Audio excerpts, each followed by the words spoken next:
Magalak ka, Ina ng Diyos, sa tabi ng krus ni Jesus. Ikaw ay martir na lubos. Hallelujah, Hallelujah, Hallelujah,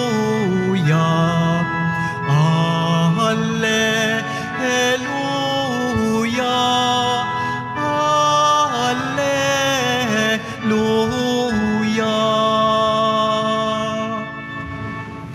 Sumainyo ang Panginoon. At sumayo rin. Ang mabuting balita ng Panginoon ayon kay San Juan. Papuri sa iyo, Panginoon.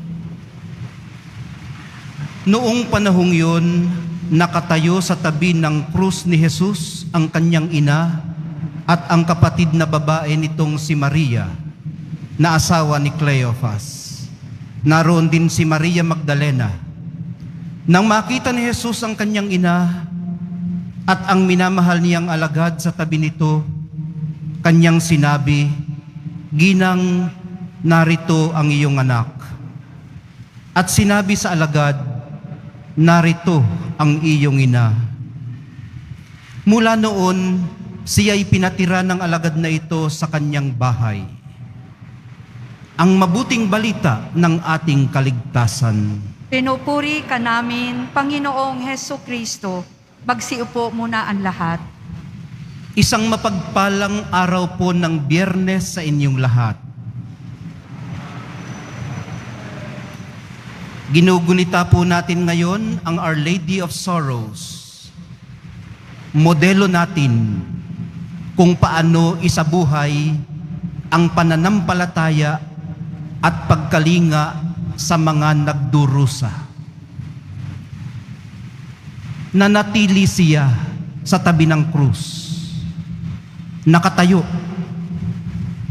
Hindi napahandusay ng kanyang pighati. Hindi umalis para iligtas ang kanyang sarili. Hindi tumakas para maibsan ang kanyang hapis. Bagamat tumatangis, matatag siyang tumindig doon ng may pananalig na sa kanyang anak, pinagbabagong anyo ng Ama ang sakit at pagdurusa at pinagtatagumpayan ang kamatayan. Sa pagdiriwang nating ito, mabuksan dinawa ang ating mga puso sa pananalig na naihahayag sa pamamagitan ng awa, pakikidama, pakikiramay, at pakikisangkot sa mga nagpapasan ng mabibigat na krus. Superficial lang po kasi ang pananampalatayang nice lang, sweet, o feeling good, feeling blessed pagkakatapos sumimba. Wala pong masama roon. Kaya lang, ayun na nga, paimbabaw. Matutunan nawa natin sa mahal na Birhen ang tapang na sumulong sa pinakamataas na antas ng pag-aalay ng sarili para sa kanyang pinananampalatayanan at manatili roon hanggang wakas, gaano man kapait, gaano man kasakit. Tindigan ito ng matatag at isaloob ang lahat ng hindi gumaganti ng katulad na dinanas.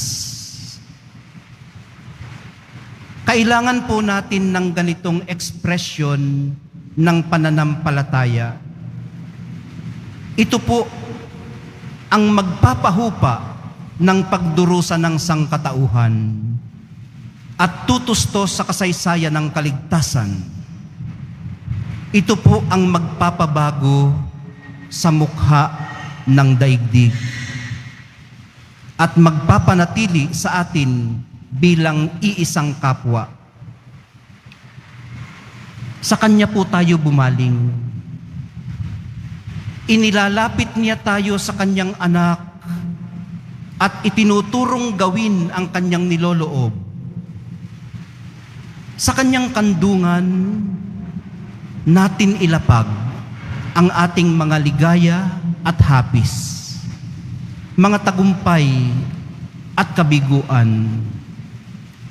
Sa Kanyang mga yakap, tayo'y makakatahan, makakapahinga, makaka-recuperate para sa isang araw pang pakikibaka at pakikilaban ng patas sa buhay sa ngalan ng pagmamahal. Sumusugat po kasi sa puso ang pagmamahal at magdudulot ito ng kanya-kanya nating 7 hapis.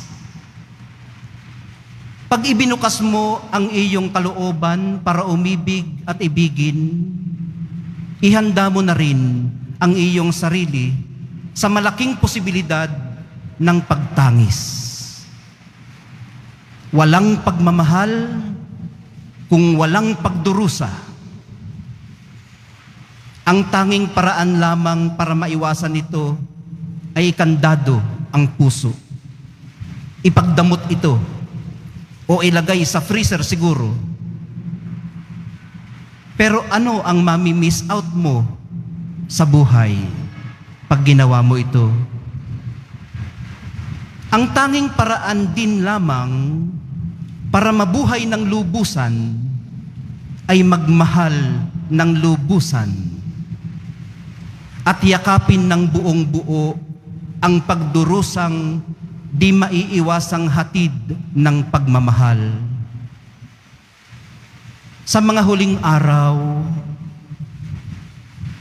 ang pagsusulita natin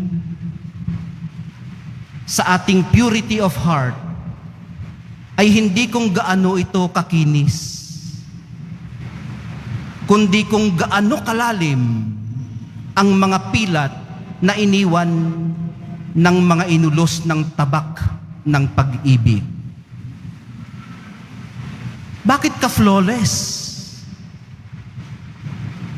Wasn't there anyone worth loving and fighting for? Wasn't there anything worth living or dying for?